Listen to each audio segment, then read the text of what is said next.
প্রিয় ছাত্রছাত্রী, Jio tutor point এই চ্যানেলে তোমাদের সবাইকে স্বাগত। আজকে আমরা আলোচনা করব জনসংখ্যা অভিক্ষেপ কাকে বলে। জনসংখ্যা অভিক্ষেপ কাকে বলে না, কোনো একটা দেশে বা বিশ্বে বর্তমান জনসংখ্যার গতি প্রকৃতি পর্যালোচনা করে ভবিষ্যৎ জনসংখ্যা সম্পর্কে আগাম পূর্বাভাস দেওয়াকে বলা হচ্ছে জনসংখ্যা অভিক্ষেপ। আবার একবার বলছি, কোনো দেশের হতে পারে বা বিশ্বের হতে পারে, কি হচ্ছে না, বর্তমান জনসংখ্যার গতি প্রকৃতি পর্যালোচনা করে ভবিষ্যতে জনসংখ্যা কীরকম হতে পারে সেই আগাম যে পূর্বাভাস দেয়া তাকেই বলছি জনসংখ্যা অভিক্ষেপ। আচ্ছা, বৈশিষ্ট্য কি? জনসংখ্যাজনিত সমস্যা সম্পর্কে ধারণা জন্মে, আর কি না, সামাজিক ও অর্থনৈতিক অবস্থা বিচার করে এটা নির্ণয় করা হয়। অর্থাৎ বর্তমানে সমাজে কীরকম হচ্ছে, অর্থনীতি কীরকম চলছে, সব কিছু এটার মধ্যে বিচার বিশ্লেষণ করে ভবিষ্যতে অনুমান করা হয়। আচ্ছা, ইহা কিছুটা অনুমান ভিত্তিক, কিছুটা মানে বেশিরভাগটাই অনুমানের উপর নির্ভরশীল। নির্ধারণ করার ক্ষেত্রে কী কী বিষয়ের উপর জোর দেওয়া হয় না, শিক্ষা ও সচেতনতার হার, সামাজিক অর্থনৈতিক অবস্থা, অনুপ্রবেশের মাত্রা, অর্থাৎ কোনো দেশ থেকে কীরকম জনসংখ্যা আসছে কিনা, অনুপ্রবেশ করছে কিনা তার মাত্রা, পরিব্রাজনের হার, অর্থাৎ কোনো দেশ থেকে পরিব্রাজন করছে নাকি, জনসংখ্যা আসছে নাকি, বা আমাদের দেশ থেকে অন্য দেশে পরিব্রাজন করছে কিনা, সব কিছু বিচার বিশ্লেষণ করা হয়। জন্মহার ও মৃত্যুহার বিশ্লেষণ করা হয়, আর কি না, স্বাস্থ্য সচেতনতা, এইসব বিচার বিশ্লেষণ করা হয়। আচ্ছা, ব্যবহার, এর দ্বারা দেশের বা বিশ্বের কি লাভ হতে পারে, দেশের ক্ষেত্রে কি কি লাভ হতে পারে না, এর ভিত্তিতে একটি দেশের জনসংখ্যার প্রত্যাশিত বৃদ্ধির হার সম্পর্কে ধারণা লাভ করা যায় হলো। আর এর দ্বারা সরকার তার জনসংখ্যা নীতি প্রণয়ন ও বাস্তবায়নে আগাম পূর্বাভাস পেয়ে থাকে। অর্থাৎ সে যদি কোনো নীতি প্রণয়ন করে ভবিষ্যতে কীরকম জনসংখ্যা বাড়বে সেই বিষয়ে যদি একটা মোটামুটি অনুমান থাকে, তাহলে কী হবে, সরকার কি পরিকল্পনা করবে সেই পরিকল্পনা নিতে তাকে সাহায্য করবে এই জনসংখ্যা অভিক্ষেপ। আর কি না, প্রত্যাশিত জন্মহার ও মৃত্যুহারের ভিত্তিতে কোনো দেশের সরকারের পক্ষে জনস্বাস্থ্য পরিকল্পনা প্রণয়ন করা। ওই জন্মহার ও মৃত্যুহার সব কিছু দেখে বিচার বিশ্লেষণ করে ভবিষ্যৎ জনসংখ্যা নীতি বা দেশের কোনো অর্থনৈতিক পরিকল্পনা নিতে আরও সাহায্য করবে সরকারকে। আচ্ছা, উদাহরণ কী হবে, এটা বিশ্বের ক্ষেত্রে দেওয়া আছে। রাষ্ট্রসংঘের জনসংখ্যা বিভাগের মতে 2025 সালে কি হচ্ছে না, বিশ্বের জনসংখ্যা হবে 800 কোটি। আচ্ছা, বর্তমানে 2021 সালে কি প্রায় 700 কোটির মতো আছে। তাহলে সেই বেসিসে একটা বিচার বিশ্লেষণ করে 2025 সালে কত হবে এর আগাম অনুমান করা হয়েছে 800 কোটি, আর 2050 সাল নাগাদ কত হবে, প্রায় 1000 কোটি জনসংখ্যা হবে। এটাই হচ্ছে জনসংখ্যা অভিক্ষেপ, অর্থাৎ ভবিষ্যতে জনসংখ্যা কি হতে পারে সেই যে অভিক্ষেপ, অর্থাৎ সেই যে অনুমান, পূর্ব অনুমান করা, সেটাই জনসংখ্যা অভিক্ষেপ।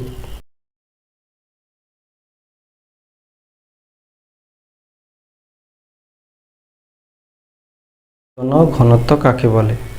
সংজ্ঞা: কোনো একটি নির্দিষ্ট ভৌগোলিক অঞ্চলে মোট জনসংখ্যা ও মোট জমির অনুপাতকে বলা হচ্ছে জনঘনত্ব। অন্যভাবে বললে, কোনো একটি নির্দিষ্ট ভৌগোলিক অঞ্চলে প্রতি বর্গ কিমিতে যতজন জনসংখ্যা বসবাস করে তাকে বলা হচ্ছে জনঘনত্ব। বৈশিষ্ট্য কি লিখবে না, এখানে মানুষ ও জমির মধ্যে কি হচ্ছে না, পরিমাণগত সম্পর্ক আলোচনা করা হচ্ছে জনঘনত্বে। আর কি, জনঘনত্বে কর্মক্ষম মানুষ ও কার্যকরী জমিকে গুরুত্ব দেওয়া হয় না, আর জনঘনত্ব ধারণাটি গতিশীল। সূত্র, জনঘনত্বের সূত্র তাহলে কি না, মোট জনসংখ্যা ভাজিত মোট জমির আয়তন, অর্থাৎ কোনো একটা দেশের যত জনসংখ্যা আছে তার যোগফলকে ওই দেশের আয়তন দিয়ে ভাগ করলে জনঘনত্ব বের হবে। তাহলে একটা উদাহরণ দিয়ে দেখি। এটা হচ্ছে একটা মধুপুর গ্রাম। মধুপুর গ্রামের হচ্ছে টোটাল পপুলেশন কত, 5000 জন, আর টোটাল এরিয়া তার মোট আয়তন কত, 10 বর্গ কিমি।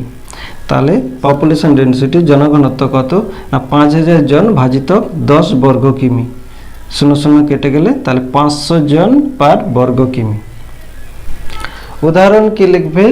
উদাহরণ দুটো দিয়েছি, তোমাদের যেটা ইচ্ছা সেটা লেখার চেষ্টা করবে। 1 নম্বর হচ্ছে 2011 সালের আদমশুমারি অনুযায়ী ভারতের জনঘনত্ব কত, 382 জন পার বর্গ কিমি। আর 2011 সালের আদমশুমারি অনুযায়ী পশ্চিমবঙ্গের জনঘনত্ব 1029 জন পার। আজকে আমরা আলোচনা করব মানুষ জমি অনুপাত কাকে বলে।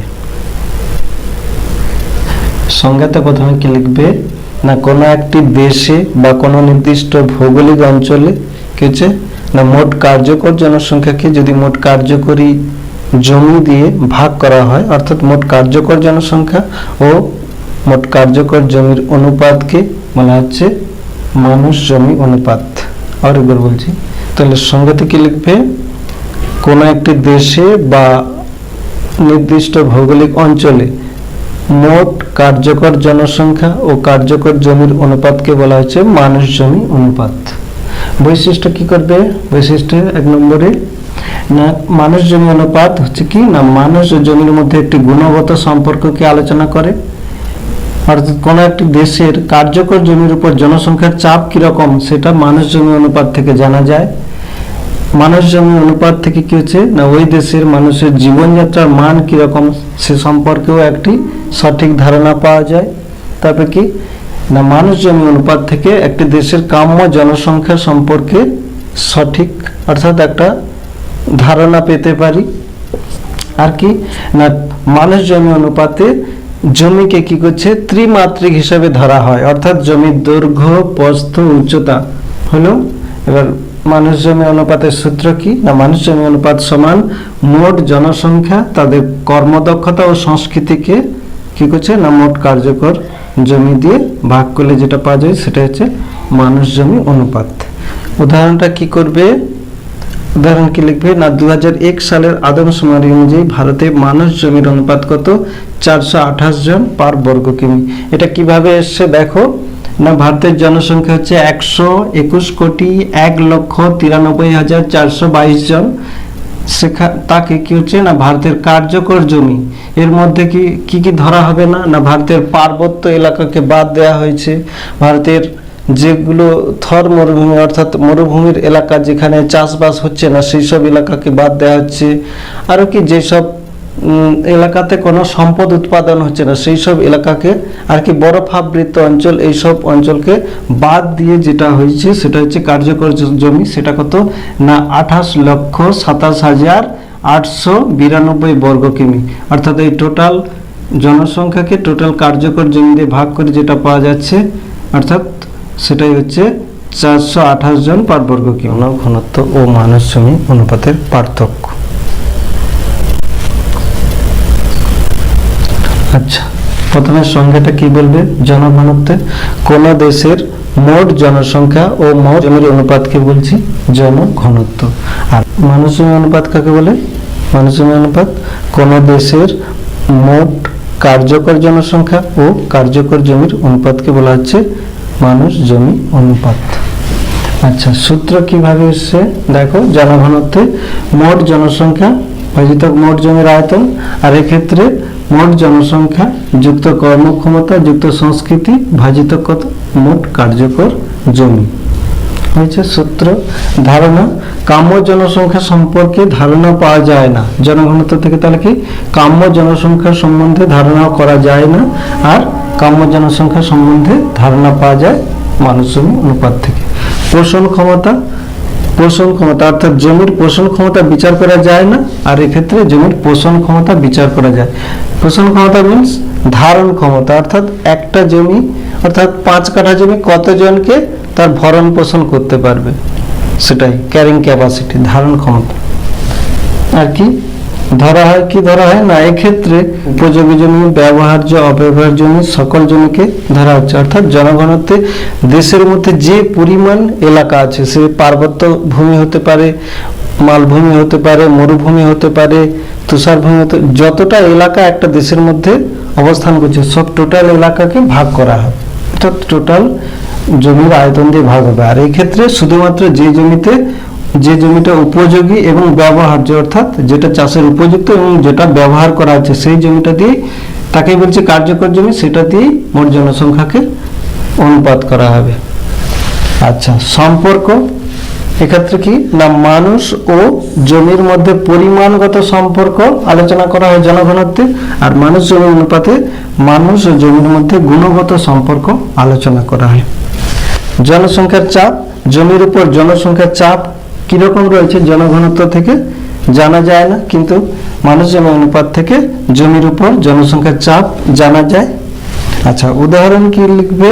2011 সালের আদমশুমারি অনুযায়ী ভারতের জনঘনত্ব 382 জন পার বর্গ কিমি, আর 2011 সালের আদমশুমারি অনুযায়ী ভারতে মানুষ জমি অনুপাত 428 জন পার বর্গ কিমি।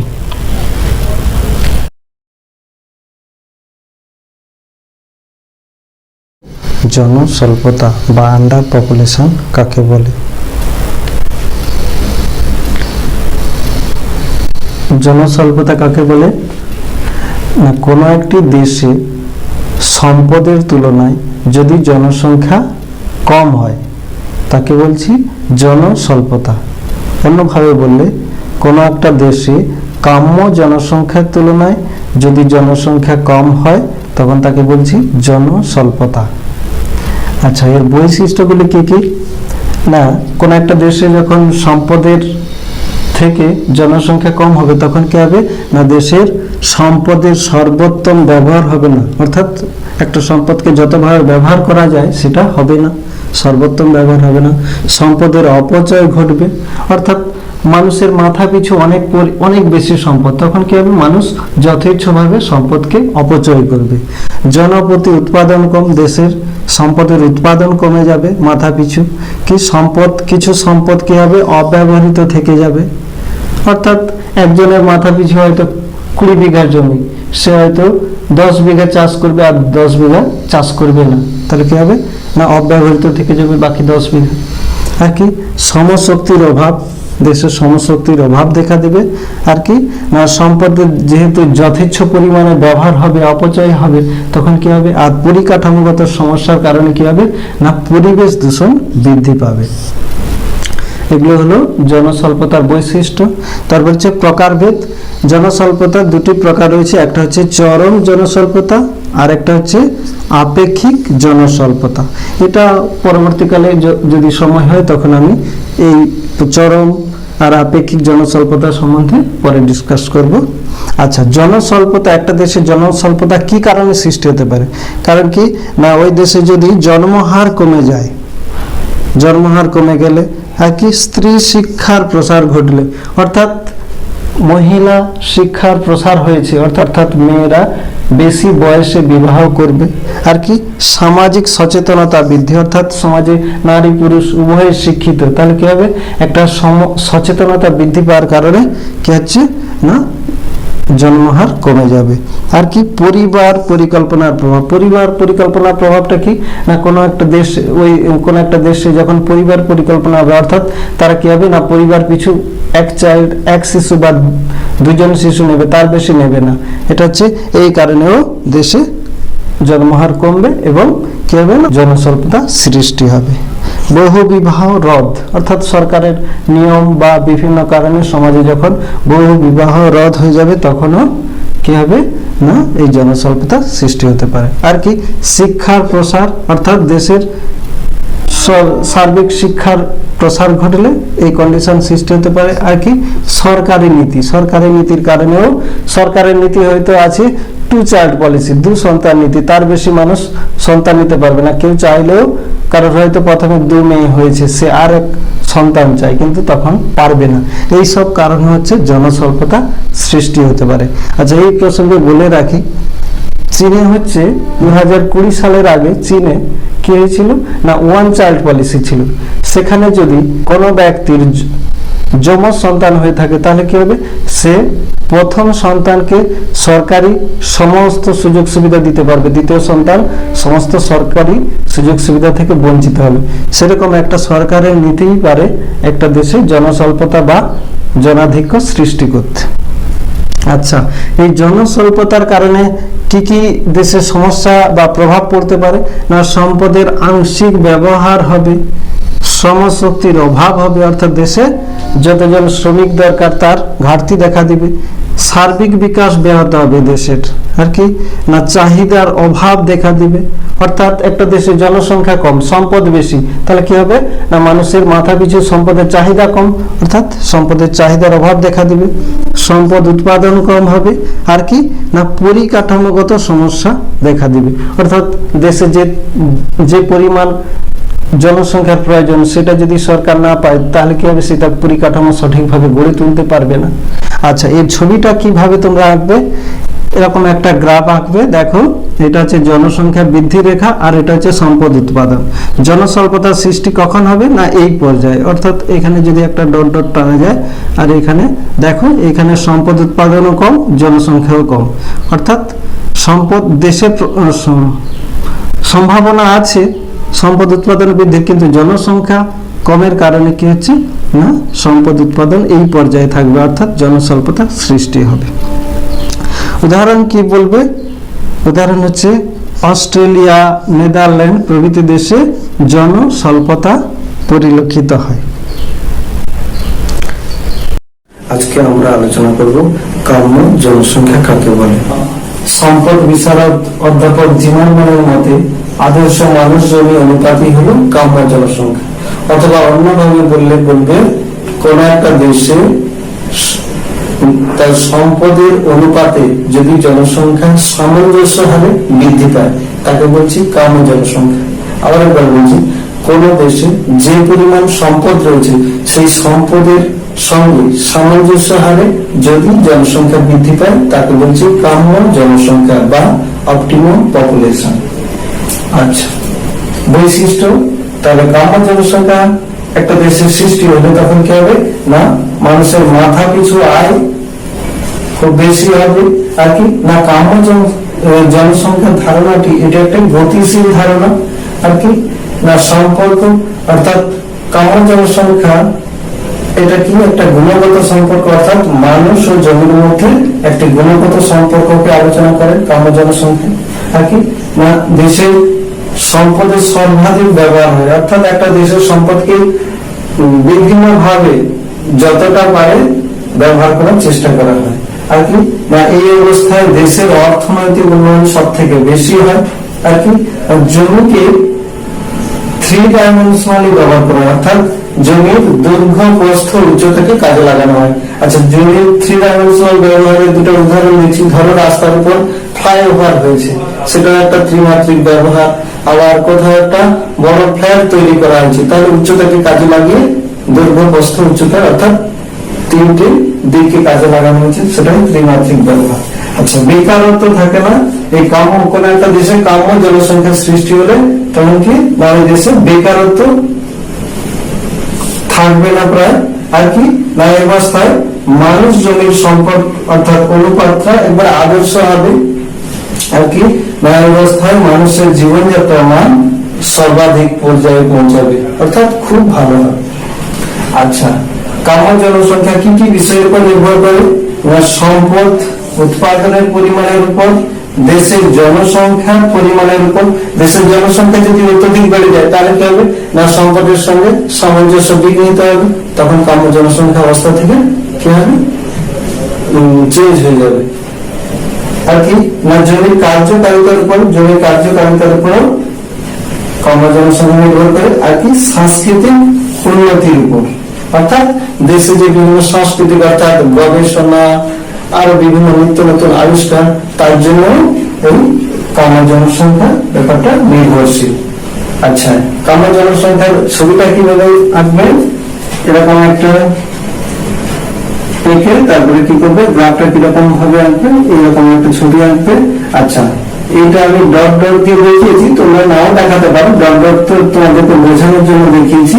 দেখো এই অবস্থায় কি হবে না জনসংখ্যা বৃদ্ধিও যেরকম ভাবে সম্পদ উৎপাদন সেরকম, অর্থাৎ জনসংখ্যার সঙ্গে সামঞ্জস্য হয়ে বৃদ্ধি পেলে গ্রাফটাও ঠিক এই পর্যায়ে হচ্ছে কাম্য জনসংখ্যার একটা অবস্থা হয়ে গেছে। এই ডটটা তোমরা নাও দিতে পারো কাম্য জনসংখ্যার চিত্র। আচ্ছা, উদাহরণ কি না কাম্য জনসংখ্যা পরিলক্ষিত কোথায়, গ্রেট ব্রিটেন, সুইডেন প্রভৃতি দেশে কাম্য জনসংখ্যা পরিলক্ষিত হয় বা দেখতে পাওয়া যায়। তো আজকের আলোচ্য বিষয় জনাকীর্ণতা বা জনাধিক্য কি বা ওভার পপুলেশন কি। সঙ্গতে কি লিখবে না, কোনো একটি দেশে সম্পদের তুলনায় যদি জনসংখ্যা অত্যধিক হারে বৃদ্ধি পায় তখন তাকে বলা হচ্ছে জনাধিক্য বা জনাকীর্ণতা। অন্যভাবে বললে কাম্য জনসংখ্যার থেকে যদি ওই দেশে জনসংখ্যার পরিমাণ বৃদ্ধি পায় তাহলে তাকে জনাকীর্ণতা বলছি। বৈশিষ্ট্যগুলো কি কি না, এই অবস্থায় কি হবে না, দেশের মানুষের মাথা পিছু আয় কমে যাবে। এই অবস্থায় জীবনযাত্রার মান কি হবে, নিম্নমুখী হতে থাকবে। এই অবস্থায় কি হবে, জনসংখ্যা অত্যধিক হারে বৃদ্ধি পাবে। আর কি না, সম্পদ কি হবে না, জনসংখ্যার তুলনায় সম্পদের পরিমাণ কম হবে। কি না, কার্যকর জমির থেকে কার্যকর জনসংখ্যা অনেক বেশি হবে। আর কি না, কাম্য জনসংখ্যা, কোন একটা দেশে কাম্য জনসংখ্যা অবস্থা থাকলে সেই দেশে যে পরিমাণ জনসংখ্যা থাকে তার থেকে যদি জনসংখ্যা বেড়ে যায় তখন তাকে জনাকীর্ণতা বলছি। অর্থাৎ কাম্য জনসংখ্যার থেকে জনসংখ্যা অনেক বেড়ে যাবে। প্রকারভেদ, এর দুটো প্রকারভেদ কি না, পরম জনাকীর্ণতা আর একটা হচ্ছে আপেক্ষিক জনাকীর্ণতা। আচ্ছা, এই অবস্থাটা দেখো, অর্থাৎ জনসংখ্যা বৃদ্ধি আর সম্পদ উৎপাদন। এই অবস্থায় কি হবে না, জনসংখ্যা অত্যধিক হারে বৃদ্ধি পেয়ে গেছে, সম্পদ উৎপাদন কি হবে না, কাম্য জনসংখ্যা অবস্থায় সম্পদ উৎপাদন যে ঊর্ধ্বমুখী ছিল তার থেকে কি হবে না, জনাধিক্য অবস্থায় বা জনাকীর্ণতায় সম্পদের উৎপাদন কমে যাবে, নিম্নমুখী হতে থাকবে। আর কি প্রভাব কি না, এই জনাকীর্ণতা অবস্থায় কি হবে, নিম্ন জীবনযাত্রার মান, অর্থাৎ মানুষের জীবনযাত্রার মান নিম্নমুখী হবে। কি হবে, অনাহার ও অপুষ্টি আরো বৃদ্ধি পাবে, বাসস্থানের ঘাটতি দেখা দিবে, বেকারত্ব বৃদ্ধি পাবে, সমাজে দেশে বেকারত্ব বৃদ্ধি পাবে। আর কি না, পরিকাঠামোগত সমস্যা, অর্থাৎ কোন একটা দেশে যখন জনাকীর্ণতা অবস্থা দেখা দিবে তখন কি হবে না, সেই দেশে বিদ্যুতের চাহিদা বেড়ে যাবে, পানীয় জলের চাহিদা বাড়বে। কি হবে, এইসব কারণে কি হবে না, পরিকাঠামোগত সমস্যা দেখা দিবে। আর কি না, সর্বোপরি শিক্ষা ও স্বাস্থ্যের অবনতি ঘটবে। জনাকীর্ণতা যুক্ত দেশগুলির উদাহরণ কি হবে না, বাংলাদেশ, ভারত, পাকিস্তান, চীন প্রভৃতি দেশে জনাকীর্ণতা পরিলক্ষিত হয়।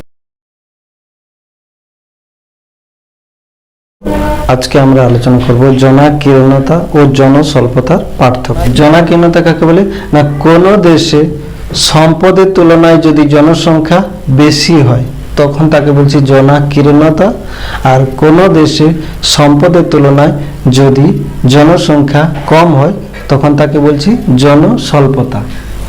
অন্যভাবে আরেকটা বলি, কাম্য জনসংখ্যা অপেক্ষা যদি জনসংখ্যা বেশি হয় তখন তাকে বলছি জনাকীর্ণতা, আর কাম্য জনসংখ্যার থেকে যদি জনসংখ্যা কম হয় তখন তাকে বলছি জনস্বল্পতা। আচ্ছা, সংজ্ঞা হয়ে গেল। এবার 2 নম্বর পার্থক্য, শ্রমশক্তি।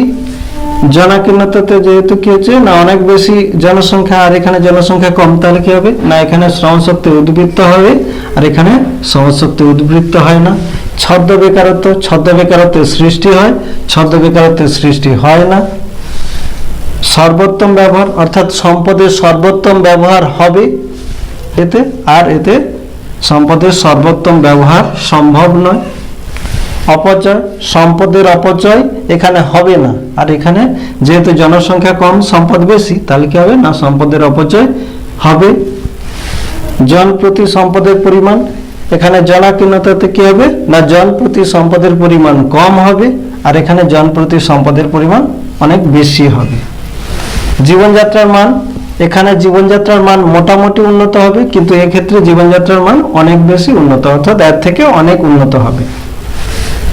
জমির উপর চাপ, কার্যকরী জমির উপর চাপ এক্ষেত্রে বেশি হবে যেহেতু জনসংখ্যা বেশি সম্পদ কম, আর এখানে কার্যকরী জমির উপর জনসংখ্যার চাপ কম হবে। জনসংখ্যা ও সম্পদের সম্পর্ক রেখা, এ দেখো জনসংখ্যা ও সম্পদের সম্পর্ক রেখা আমি তোমাদের বোঝানোর জন্য একটু ছোট করে এঁকেছি, এটা পার্থক্য দেওয়ার দরকার নেই, শুধু সম্পর্ক রেখাটা ঊর্ধ্বমুখী না নিম্নমুখী এটা লিখে দেবে। আচ্ছা, এই ক্ষেত্রে দেখো জনসংখ্যা আর সম্পদের সম্পর্ক রেখাটা কি, নিম্নমুখী, যেহেতু দেখো এই ক্ষেত্রে জনসংখ্যা অনেক বেশি সম্পদ কমে যাচ্ছে, তাহলে এই সম্পর্ক রেখাটা নিম্নমুখী, আর এক্ষেত্রে দেখো জনসংখ্যা কম কিন্তু সম্পদের সম্ভাবনা বেশি আছে, এই জন্য ঊর্ধ্বমুখী, অর্থাৎ জনসংখ্যা ও সম্পদের সম্পর্ক রেখাটি ঊর্ধ্বমুখী। আচ্ছা, সমস্যা, এক্ষেত্রে যেহেতু দেশে সম্পদের তুলনায় জনসংখ্যা বেশি, তাহলে কি হবে না দেশে বেকারত্ব, অপুষ্টি, অশিক্ষা প্রভৃতি সমস্যা পরিলক্ষিত হবে। আর এক্ষেত্রে বেকারত্ব, অপুষ্টি, অশিক্ষা এইসব সমস্যা দেখা যাবে না।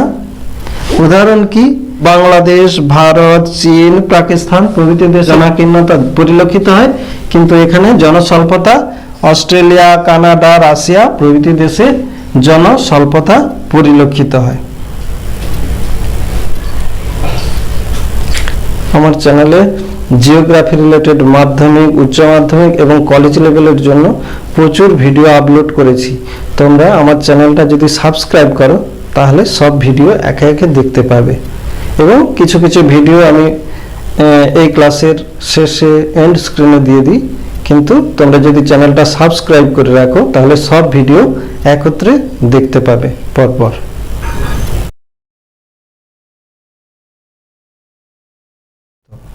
আজকে আমরা আলোচনা করব কি ভারতের জনঘনত্বের তারতম্যের কারণ।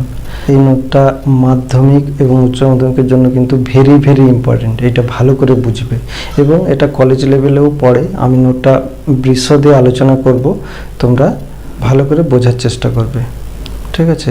প্রথমে এটা যেহেতু একটা 5 নম্বরের কোশ্চেন, প্রথমে একটু ভূমিকা দেওয়ার চেষ্টা করবে। ভূমিকাতে লিখবে যে ভারত হচ্ছে কি না বিশাল একটা বৈচিত্র্যময় দেশ। এখানে কি হচ্ছে শিলা, মৃত্তিকা, ভূপ্রকৃতি, নদ নদী প্রভৃতির বৈচিত্র্য রয়েছে। এই ভূপ্রকৃতিগত বৈচিত্র্যের কারণে ভারতে হচ্ছে জনসংখ্যার বন্টনের তারতম্য রয়েছে, অর্থাৎ কোথাও জনঘনত্ব বেশি আবার কোথাও জনঘনত্ব কম। এই কারণগুলিকে আমরা 4টি প্রধান কারণ, তার আন্ডারে অনেক সাব কারণ রয়েছে, সেগুলো আমরা ডিটেলসে আলোচনা করার চেষ্টা করছি। আচ্ছা, যে 4টি কারণ, প্রধান কারণ রয়েছে সেগুলো কি কি?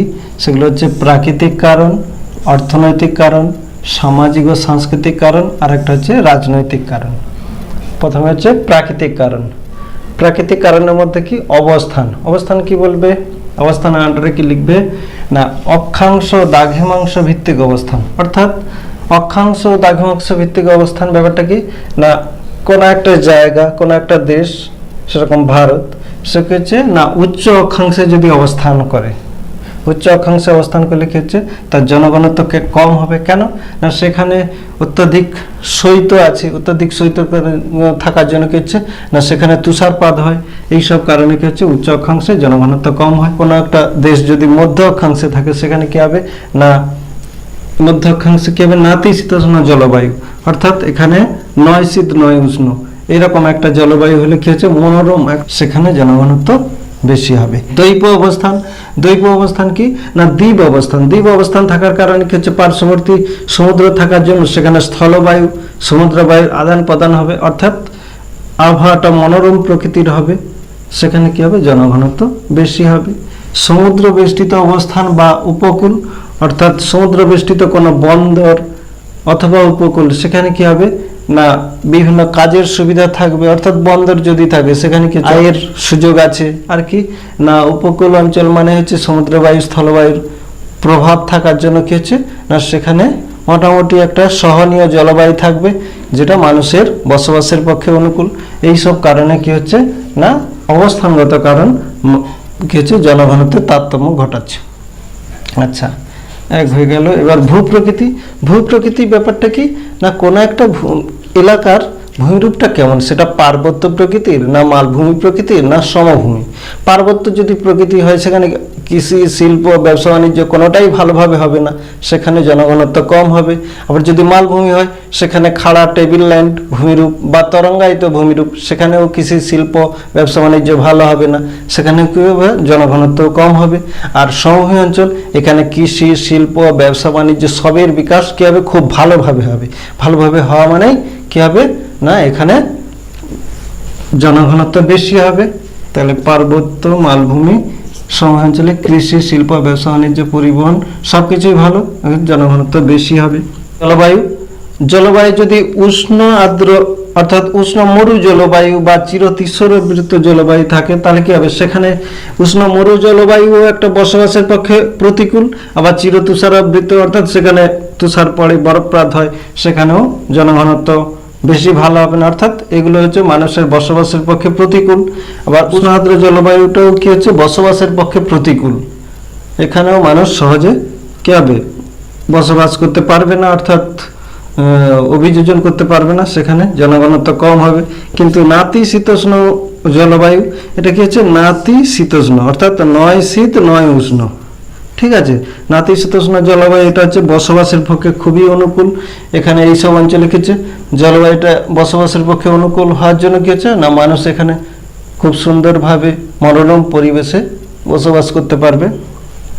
আবার হচ্ছে নদ নদী পরিবহনে সাহায্য করবে, আবার কি না নদী জলবিদ্যুৎ উৎপাদনে সাহায্য করে, নদী কৃষিজ জলের অভাব মোচন করে, আর কি না নদীর জল থেকে কি হচ্ছে না শহরাঞ্চলে কি হচ্ছে জল সরবরাহ করা হয়। এতগুলো অর্থাৎ একটা নদীর অনেক ভূমিকা রয়েছে। আবার মাছ চাষ আছে, পর্যটন আছে, অনেক কিছু রয়েছে। যেখানে নদীর প্রভাব আছে সেখানে কি হচ্ছে না জনঘনত্ব বেশি হবে, যেমন গাঙ্গেয় সমভূমি অঞ্চলে কি হচ্ছে না জনঘনত্ব বেশি। উদাহরণ হিসেবে লিখবে গঙ্গা, ব্রহ্মপুত্র, গোদাবরী, কৃষ্ণা, কাবেরী, নর্মদা, তাপ্তি নদী উপত্যকায় কি হচ্ছে ঘন জনবসতিপূর্ণ। মৃত্তিকা কি না মৃত্তিকা যদি উর্বর হয়, মৃত্তিকা যদি চাষবাসের অনুকূল হয়, যেমন দোআঁশ মৃত্তিকা, পলি মৃত্তিকা, রেগুর মৃত্তিকা, এগুলো কি হচ্ছে কৃষিকাজের পক্ষে খুবই উপযুক্ত, অর্থাৎ উর্বর এবং কি মৃত্তিকাতে চাষবাসের সব পুষ্টিগুণ রয়েছে, সেগুলোতে কি হবে না কৃষি উৎপাদন ভালো হচ্ছে এইসব মৃত্তিকাতে, মানে ওখানে জনঘনত্ব বেশি হবে।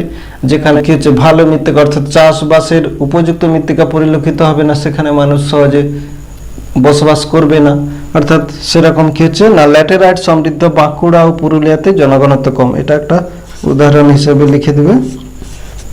ভূমির ঢাল কি না ভূমির ঢাল যদি খাড়াই হয় অর্থাৎ পার্বত্য অঞ্চল হয়, সেখানে কি হবে না কৃষি, শিল্প, ব্যবসা বাণিজ্য খুব সহজে বিকশিত হতে পারবে না। আবার মালভূমি অঞ্চলে এখানেও কি হচ্ছে তরঙ্গায়িত ভূমিরূপ বা খাড়া টেবিল ল্যান্ড, এখানেও কি হচ্ছে কৃষি, শিল্প, ব্যবসা বাণিজ্য খুব সহজে বিকশিত হবে না। কিন্তু সমভূমিতে কৃষি, শিল্প, ব্যবসা বাণিজ্য খুব সহজে বিকশিত হবে, এখানে কি হচ্ছে না মানুষের জনঘনত্ব বেশি হবে। তাহলে পার্বত্য মালভূমি অঞ্চলে জনঘনত্ব কম, কিন্তু সমভূমি অঞ্চলে জনঘনত্ব বেশি। আর কি না পার্বত্য মালভূমি অঞ্চলে ভূগর্ভস্থ জল সহজে উত্তোলন করা যায় না, অর্থাৎ অনেক গভীরে থাকে, সেখান থেকে কি ভূগর্ভস্থ জল পাওয়া যায় না। কিন্তু সমভূমি অঞ্চলে ভূপৃষ্ঠের সামান্য গভীরে ভৌমজল সংগ্রহ করা যাচ্ছে গভীর থেকে, সেখানে কি হবে জনঘনত্ব আরো বেশি হবে। আর বনভূমি, মানুষ বনভূমিকে কেন্দ্র করেও কি হচ্ছে বসতি অর্থাৎ জনঘনত্ব বাড়ে।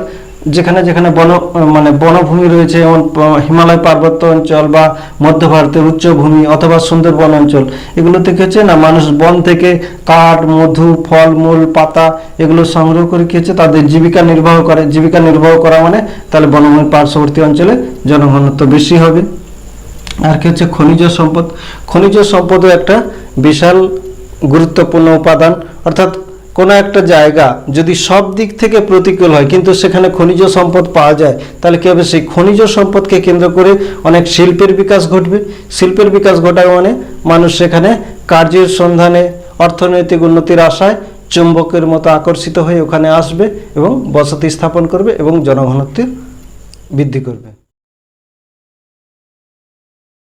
অর্থনৈতিক কারণ তার মধ্যে হচ্ছে কৃষি কি হচ্ছে যেসব জায়গাগুলো কৃষিতে উন্নত মানে ওই জায়গাগুলো মানুষ কৃষিকাজ করে জীবিকা নির্বাহ করবে এবং কি হবে না জনঘনত্ব বেশি বৃদ্ধি পাবে। যেমন কি হচ্ছে না সিন্ধু গাঙ্গেয় সমভূমি, গোদাবরী, কৃষ্ণ, কাবেরী উপত্যকা ঘনবসতি। শক্তি সম্পদ, যেখানে শক্তি সম্পদের প্রাচুর্য রয়েছে সেখানে হচ্ছে কি শক্তি সম্পদের প্রাচুর্য থাকার জন্য পার্শ্ববর্তী অঞ্চলে কিছু শিল্প গড়ে উঠবে। ওই শিল্প কলকারখানায় মানুষ কাজের উদ্দেশ্যে আসবে এবং জনবসতি বৃদ্ধি পাবে। এবার হচ্ছে এবং শিল্প কি হচ্ছে না, শিল্প যেখানে আছে সেখানে কি হচ্ছে জীবিকার সুযোগ বেশি, উন্নত যোগাযোগ ব্যবস্থা গড়ে উঠেছে। উন্নত যোগাযোগ ব্যবস্থা এবং জীবিকার সুযোগ ভালো থাকায় কি হচ্ছে না, মানুষজন পার্শ্ববর্তী অঞ্চল থেকে আসবে, এসে বসবাস শুরু করবে। যেমন হচ্ছে দুর্গাপুর, আসানসোল শিল্পাঞ্চল, হুগলি শিল্পাঞ্চল প্রভৃতি ঘন বসতিপূর্ণ। ব্যবসা বাণিজ্য, ব্যবসা বাণিজ্য যেখানে ব্যবসা বাণিজ্যের সুযোগ সুবিধা বেশি আছে, অর্থাৎ ব্যবসা বাণিজ্য কোনো শিল্প কেন্দ্র হতে পারে বা কোনো বিখ্যাত বড় শহর হতে পারে, যেখানে ব্যবসা বাণিজ্যের সুযোগ সুবিধা বেশি, সেখানে কি হচ্ছে না, মানুষ ব্যবসার উদ্দেশ্যে অর্থনৈতিক লাভের আশায় কী করবে, সেখানে বসবাস করবে। যেমন কি হচ্ছে কলকাতা, মুম্বাই প্রভৃতি জনঘন বসতিপূর্ণ। এবার শীতে সামাজিক ও সাংস্কৃতিক কারণ, ধর্ম, বিভিন্ন ধর্মীয় স্থানে কি হচ্ছে না, মানুষ বহিরাগত মানুষ কি হচ্ছে না, পর্যটন অর্থাৎ বেড়াতে আসছে এবং পর্যটন শিল্পের বিকাশ হচ্ছে ওই সব ধর্মীয় স্থানে। পর্যটন শিল্পের বিকাশ হওয়ার জন্য কি হচ্ছে না, পার্শ্ববর্তী পার্শ্ববর্তী সাধারণ মানুষ তারা কি করছে না, ওই সব যারা পর্যটনে আসছে অর্থাৎ ধর্মীয় শহরে ধর্মের কারণে বাইরে থেকে আসছে, তাদের কি করছে না, মানুষ তাদের জন্য দোকানদানি, হোটেল এইসব করে কি হচ্ছে জীবিকা নির্বাহ করছে। এভাবে কি হচ্ছে না, ওই সব জায়গায় ধর্মীয় স্থানগুলোতে জনঘনত্ব বেড়ে যাচ্ছে। উদাহরণ কি না, ভারতের পুরী, বারাণসী, হরিদ্বার এই কারণে জনঘনত্বপূর্ণ শহরে পরিণত হয়েছে। আচ্ছা, শিক্ষা ও সংস্কৃতি, যেখানে শিক্ষা প্রতিষ্ঠান রয়েছে, বিখ্যাত শিক্ষা প্রতিষ্ঠান, সেখানে কি হচ্ছে না, পার্শ্ববর্তী অনেক দূর স্থান থেকে কি হচ্ছে বহু ছাত্রছাত্রী পড়ার জন্য এসছে এবং পড়া শেষ করে তারা চাকরি বাকরির আশায় ওই সব জায়গায় থেকে যাচ্ছে, থেকে পড়াশোনা করছে চাকরির জন্য। চাকরি বাকরি পেলে তারা আবার অন্যত্র পরিব্রাজিত হচ্ছে। অর্থাৎ যারা পড়াশোনা করতে আসছে তারা বিভিন্ন মেসে পার্শ্ববর্তী বাড়ি ভাড়া নিয়ে থাকছে এবং সেখানে জনঘনত্ব বাড়িয়ে দিচ্ছে। উদাহরণ কি লিখবে, নালন্দা, আলিগড়, শান্তিনিকেতন, এই কারণে এইসব এলাকার পার্শ্ববর্তী অঞ্চল হচ্ছে এই কারণে জনঘনত্বপূর্ণ হয়েছে। ডিতে হচ্ছে রাজনৈতিক কারণ। রাজনৈতিক কারণগুলোর মধ্যে হচ্ছে কি, যুদ্ধ বিগ্রহ। যুদ্ধ বিগ্রহ কোনো একটি দেশে বা কোনো একটি রাজ্যে যদি রাজনৈতিক কারণে বা ধর্মীয় কারণে একটা যুদ্ধ ঘটে, তাহলে কি হবে, মানুষ ওই জায়গা ছেড়ে অন্যত্র পরিব্রাজিত হবে। তাহলে যে জায়গা ছেড়ে চলে যাচ্ছে সেই জায়গায় জনঘনত্ব কম হবে, আর যেখানে চলে যাচ্ছে সেখানে জনঘনত্ব বাড়বে। সেই রকম উদাহরণ দিতে পারো তোমরা একটা, 1971 সালে কিছু না, বাংলাদেশে মুক্তিযুদ্ধের কারণে বহু শরণার্থী পশ্চিমবঙ্গ, ত্রিপুরা ও আসামে চলে আসে ও জনঘনত্ব বৃদ্ধি করে। তাহলে কি হচ্ছে, পশ্চিমবঙ্গের জনঘনত্ব বাড়িয়েছে, ত্রিপুরা ও আসামের জনঘনত্ব বেড়েছে, কিন্তু বাংলাদেশের ক্ষেত্রে জনঘনত্ব অনেক কমে গেছে। আবার সরকারের নীতি, না সরকার বিভিন্ন জায়গায় কি হচ্ছে না, ওই জায়গার উন্নতি ঘটানোর জন্য বিভিন্ন সময় বিভিন্ন পরিকল্পনা করে থাকে। কখনো শিক্ষাক্ষেত্র স্থাপন করে, কখনো শিল্পাঞ্চল তৈরি করে, কখনো উপনগরী তৈরি করে। সেই কারণেও কি হচ্ছে না, কোনো একটা এলাকার জনঘনত্ব ত্বরান্বিত হয়, অর্থাৎ তারতম্য ঘটে। কি করেছে না, পশ্চিমবঙ্গ সরকার উপনগরী তৈরি করেছে, সল্টলেক ও রাজারহাট। এই জন্য কি হচ্ছে না, এই দুটো শহরে জনঘনত্ব বেড়েছে।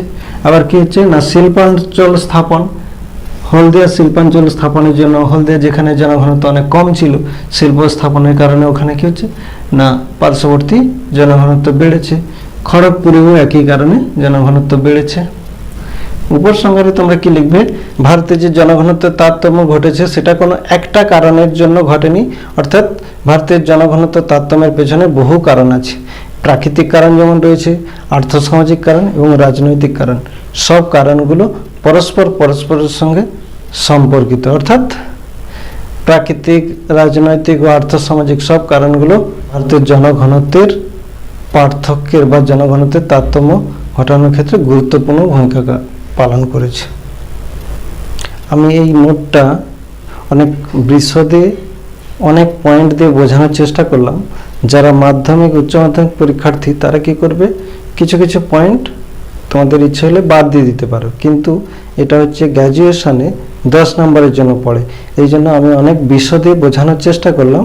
তোমাদের ইচ্ছা মতো তোমরা কিছু কিছু পয়েন্ট বাদ দিয়ে দেবে এবং নোটটাকে শর্ট করে গুছিয়ে লিখে নেবে। আমি যেহেতু পয়েন্টগুলো হাইলাইট করেছি সেই পয়েন্টগুলো ছোট ছোট করে দিয়ে নোটটাকে কি করবে, শর্ট করে নেবে। তোমরা চেষ্টা করবে আমার চ্যানেলটা সাবস্ক্রাইব করে রাখার, তাহলে কি হবে, আমি যে অতীতে যতগুলো ভিডিও দিয়েছি বা ভবিষ্যতে যে ভিডিওগুলো দেব এগুলো তোমরা পরপর নোটিফিকেশান পাবে। আর যদি না সাবস্ক্রাইব করো তাহলে কি হবে, দু একটা ভিডিও তোমরা দেখতে পাবে, সব ভিডিও দেখতে পাবে না। তোমাদের প্রয়োজন থাকলে অবশ্যই সাবস্ক্রাইব করে রাখবে। Thank you.